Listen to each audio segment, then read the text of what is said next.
গল্পৰ নাম তৃতীয় চৰিত্ৰ শ্ৰাৱন্তী। সঁচা কথা এটি কোৱা, মাত্ৰ এটা শাৰীত, যাৰ বাবে দুবাৰো কল কৰিছিলোঁ, ৰিচিভ নকৰিলা। অন্য দিনৰ কথা নুসুধো মই, কালি ইমান ড্ৰিংক কৰিছিলা কিয়? নিশান্ত। কোনো কাৰণ নাছিল, হয়তো নিজকে অচিনাকি কৰি পেলাবলৈ। তাত নিসংগতা আছিল, নীৰৱতাও। হ'ব পাৰে নেকি তাৰে কোনোবা এটি? নিসংগতা মই নিজেই সজাই লোৱা এটি দ্বীপ, তাত নীৰৱতাৰ আহযাহ সহজাত। সেয়েহে নীৰৱতাই মোক কষ্ট নিদিয়ে, দিয়ে বিচ্ছেদে এৰি যোৱা কোলাহলবোৰে। তাৰমানে তুমি বিচ্ছেদ সহ্য কৰিব নোৱাৰা, অথচ নিসংগতা ভাল পোৱা। এয়া তোমাৰ স্ববিৰোধ নহয়নে? নিসংগতা মোৰ ইচ্ছাকৃত নিৰ্মাণ নাছিল, ই হ'ল বিচ্ছেদে দি যোৱা উপহাৰ। জীৱনটো এটা উপহাৰ, যাক আমি গ্ৰহণ কৰোঁ, উপভোগ কৰোঁ তাৰ বিভিন্ন ৰং। বিচ্ছেদ, নিসংগতা জীৱনৰে একো একোটা ৰং বোলাই ল'বই লাগিব আমি হৃদয়ত। তেজ আৰু হৃদয়ৰ পৰা সৃষ্টি মানুহৰ আন্ত সম্বন্ধবোৰ, যিবোৰ বৰ্তি থাকে স্বকীয় তাড়নাৰে। তাৰ বাবে পৃথিৱীত আছে স্নেহ, স্নেহহীনতা, সুখ দুখ, প্ৰেম সংঘাত আদি মাৰ্জিত অমাৰ্জিত আৱেগবোৰ। তাৰ মাজৰে সম্বন্ধকেতবোৰ টিকি থাকে মাথো সম্বন্ধৰ তাগিদাত, আৰু নিয়ম মাফিক কৌশলেৰে পালন কৰা হয় সেই সম্বন্ধৰ গতানুগতিকতা, ৰক্ষা কৰা হয় ধাৰাবাহিকতা। এনে এক সম্বন্ধৰ নাম নিশান্ত আৰু পল্লৱী, যি সম্বন্ধ অৱয়ৱহীন দুটি ছাঁ, বৰ্তি আছে দুটি চৰিত্ৰৰ নিখুঁত অভিনয়ত। নিশান্ত আৰু পল্লৱী এই চৰিত্ৰ দুটিৰ মাজৰ প্ৰকৃত সম্বন্ধৰ আৱিষ্কাৰক শ্ৰাৱন্তী, যি এক তৃতীয় চৰিত্ৰ, যাৰ লগত নিশান্তৰ আত্মিক অন্তৰংগতা। শ্ৰাৱন্তীয়ে বহু কথাই ভাবে তেওঁলোকৰ সম্পৰ্কত, সময়ে সময়ে প্ৰশ্ন কৰে, বুজনি দিয়ে, আৰু ভাঙি পৰিলে সাহস দিয়ে নিশান্তক। পল্লৱীৰ সতে দাম্পত্য জীৱনৰ কেইবাটাও স্তৰ পাৰ কৰি নিশান্তই অনুভৱ কৰে, এনেবোৰ সম্বন্ধত জানো অভিনয়ৰ প্ৰয়োজন থাকে? প্ৰেম বুলি ক'লে যাৰ নাম ল'ব পাৰি, যিয়ে এসময়ত হৃদয়ৰ আজন্ম শূন্যতা পূৰণ কৰে, সি জানো হ'ব পাৰে কেৱল দুখৰ নিৰ্যাস? এতিয়াচোন অভিনয়ৰ বাহিৰে সিহঁতৰ গত্যন্তৰ নাই।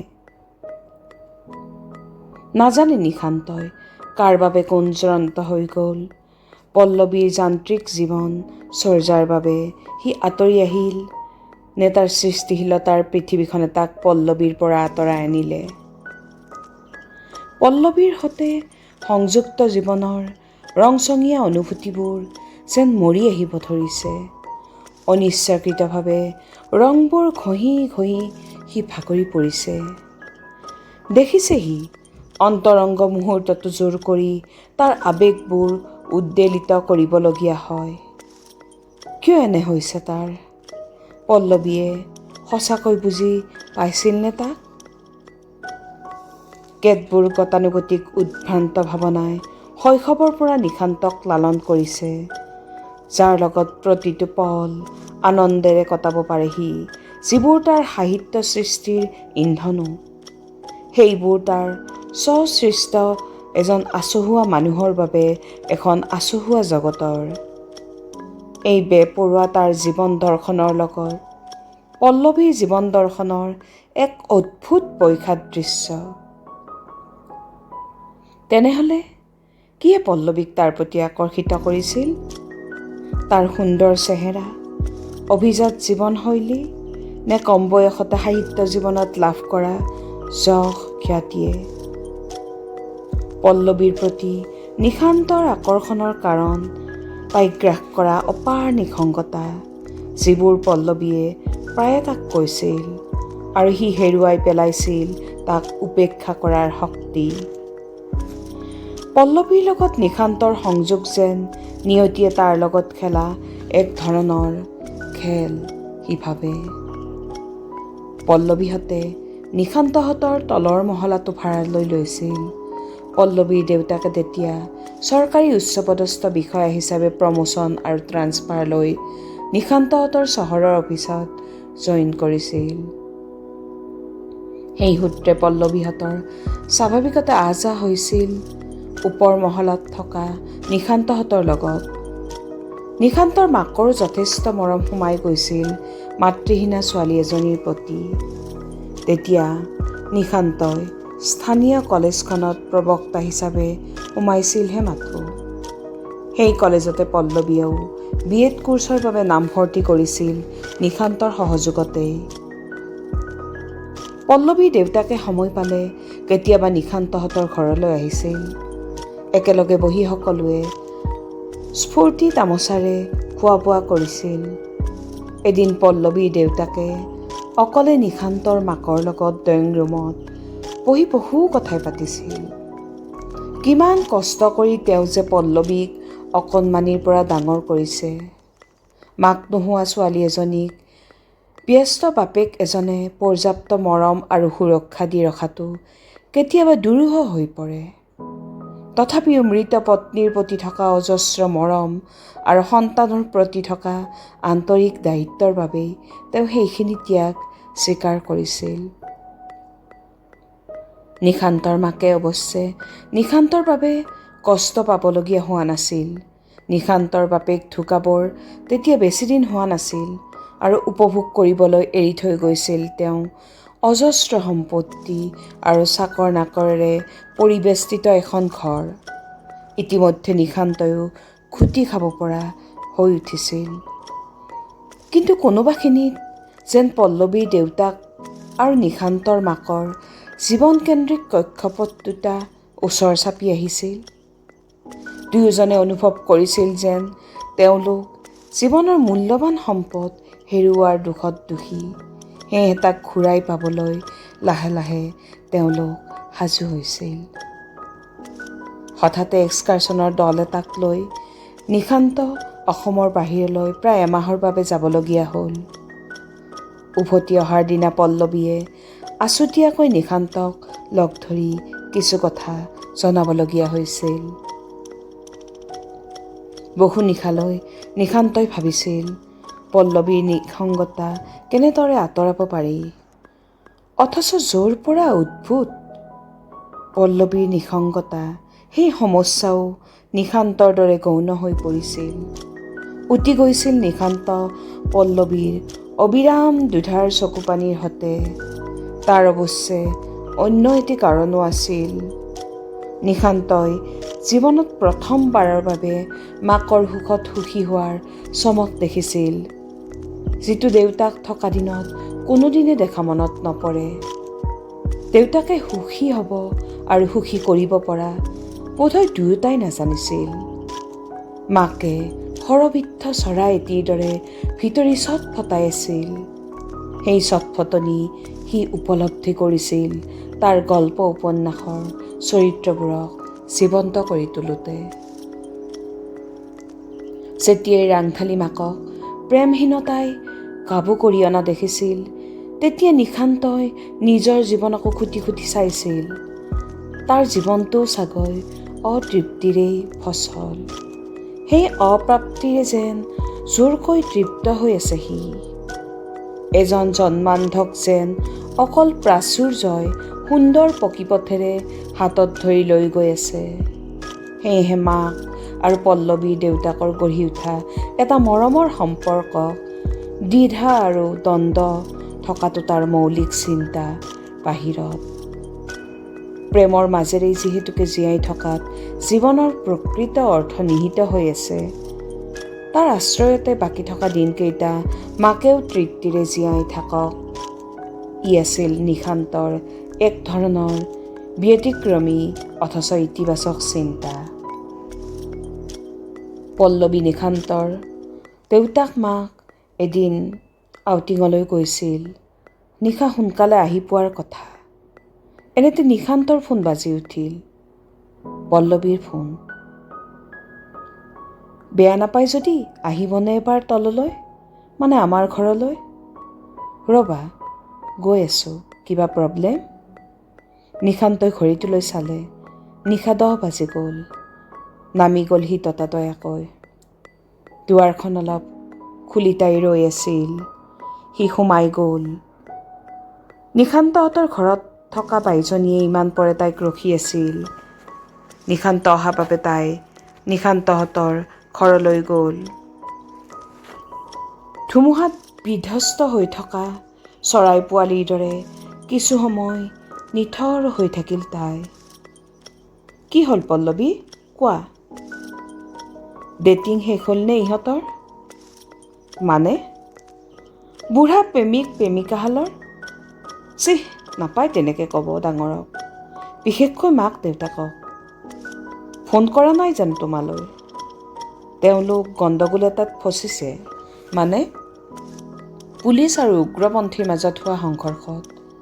তাত চাৰিওফালে উত্তপ্ত পৰিৱেশ, ফায়াৰিঙো হৈ আছে। টিভিত দেখুৱাই আছে চোৱাচোন। এতিয়া আহিবলৈ ময়েই বাধা দিলোঁ। কাইলৈ পুৱাতে পাবহি। তোমাৰ দেউতাৰ গেষ্ট হাউচ আছে যেতিয়া চিন্তা কৰিব নালাগে। আমাৰ বাইজনীয়ে তোমাক ৰাতি ৰখিব, বুজিছা? মোকতো শৰীৰৰ পৰা এই বাইজনীয়ে আধা চাইছিল। সকলো যুক্তি আৰু সম্ভ্ৰমতাৰ ঊৰ্ধতো থাকে এখন আৱেগৰ পৃথিৱী, য'ত অধিকাংশই পৰাজিত। পল্লৱীৰ একাকিত্বৰ স্ফুলিংগবোৰে নাক পাশেৰে কপকপীয়াকৈ বান্ধি পেলাইছিল নিশান্তক। সিনো নিৰ্মম হ'ব কেনেকৈ? হৃদয়ে সদায় উন্মুক্ত হোৱাৰ পথেই বিচাৰে। নিশান্তৰ সকলো শব্দ হেৰাই গ'ল। তাৰ হৃদয়ৰ সমস্ত প্ৰাচুৰ্য আজি যেন তাইৰ হাঁহিৰ পুনৰ নিৰ্মাণৰ বাবে। শ্ৰাৱন্তী। তাৰ পাছত কি হ'ল নি? নিশান্ত। শৰীৰ এটি অবোধ শিশু, যাক খং কৰি দমাই থ'ব পাৰোঁ, অথচ তাৰ প্ৰয়োজনক অগ্ৰাহ্য কৰিব নোৱাৰোঁ। কিন্তু মোৰ স্পৰ্শ পৱনতাত আছিল সৃষ্টিশীলতাৰ আনন্দ আৰু গভীৰ জীৱনবোধ। শৰীৰ যে পবিত্ৰ, প্ৰেম নিৰ্ভৰ, সেয়েহে স্পৰ্শৰ এটি মুহূৰ্ত মোৰ বাবে বহুমূলীয়া। কিয়নো হৃদয়ৰ সন্মতিৰেহে কাৰোবাক প্ৰকৃত স্পৰ্শ কৰিব পাৰি। কিন্তু দুৰ্লভ আনন্দৰ মুহূৰ্ততো কেতিয়াবা মন মোৰ বিষাদেৰে সেমেকি উঠে।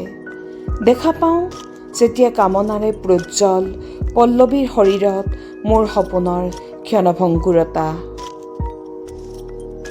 নিয়ৰক নিয়ৰ বুলি ভবাত আপত্তিনো কি নি? মুকুতা বুলি ভাবি প্ৰৰোচিত হোৱাতকৈ? সঁচাকৈয়ে শ্ৰাৱন্তী, ই মোৰ আৱেগৰ মাত্ৰাধিক্যই হয়তো, যিয়ে মোক উদ্ভ্ৰান্ত কৰে। মৰমৰ দুটোপাল বৰষুণকে মই সাগৰ বুলি ভাবোঁ। পল্লৱী পত্নী হোৱাৰ পিছত মই সোনকালেই বুজি উঠিছিলোঁ তাইৰ নিঃসংগতা আচলতে দুৰ্বলতা নাছিল, আছিল শৰীৰকেন্দ্ৰিক।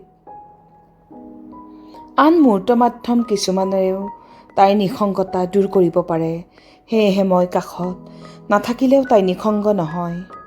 Music, movie, mobile, laptop, gardening, recipe, ৰূপচৰ্চা আদিৰেও সুন্দৰকৈ সময় পাৰ কৰিব পাৰে তাই।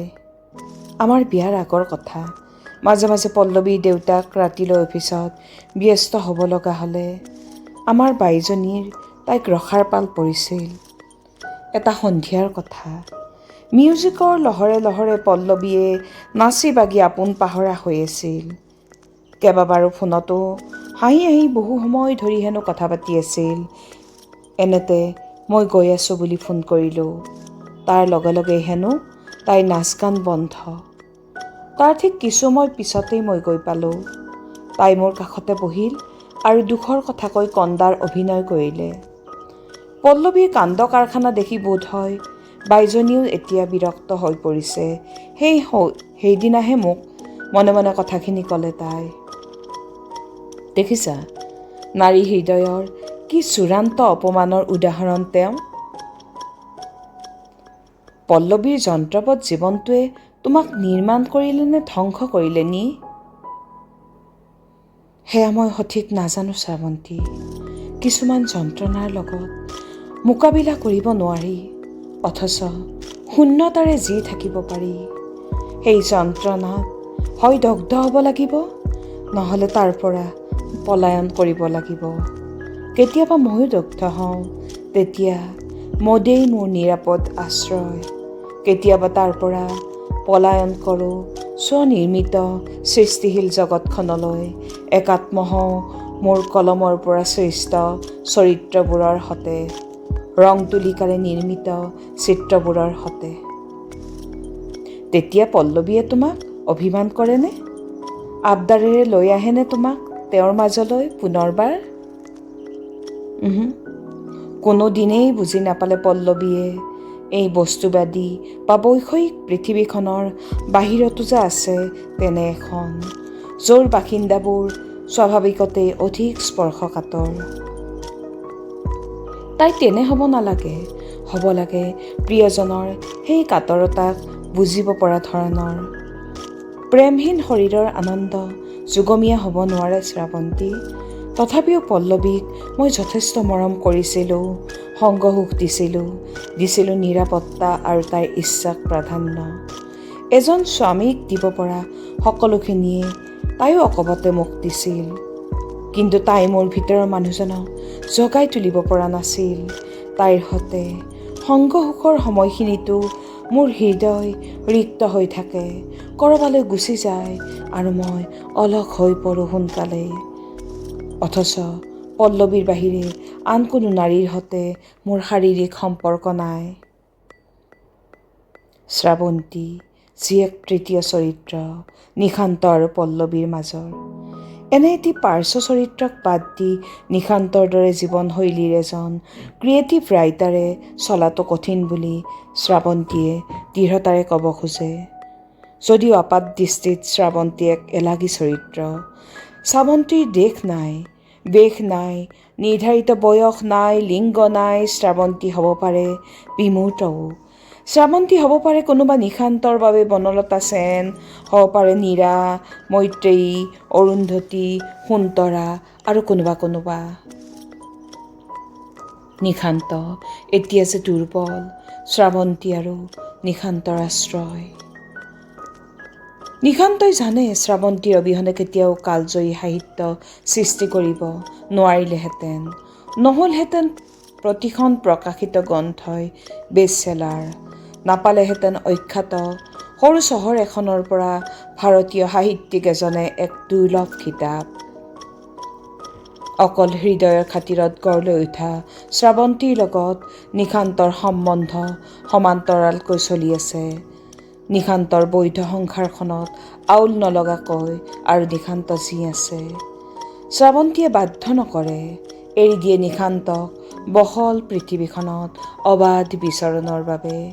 নিশান্ত আকৌ ঘূৰি আহে শ্ৰাৱন্তীৰ আঁচলত মূৰ থয়, ভাগৰ জোৰায়, কৈফিয়ত দিয়ে, কাজিয়া কৰে, কান্দে, কন্দুৱাই, কফি খায়, চুমা খায়, বিষাদ আনন্দৰ সাঁকোৱেদি দুয়ো খোজ কাঢ়ে, ৰাতিৰ আকাশ চাই, পুৱাৰ ৰ'দৰ থোপাৰে সুপ্ৰভাত জনায়। আৰু এনেদৰে দুয়ো মৃত্যুৰ পৰা পলাই থাকে। ধন্যবাদ।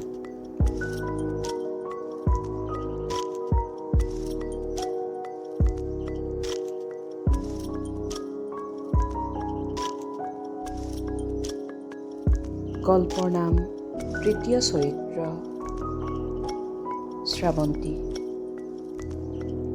সঁচা কথা এটি কোৱা, মাত্ৰ এটা শাৰীত, যাৰ বাবে দুবাৰো কল কৰিছিলোঁ। ৰিচিভ নকৰিলা। অন্য দিনৰ কথা নুসুধো মই, কালি ইমান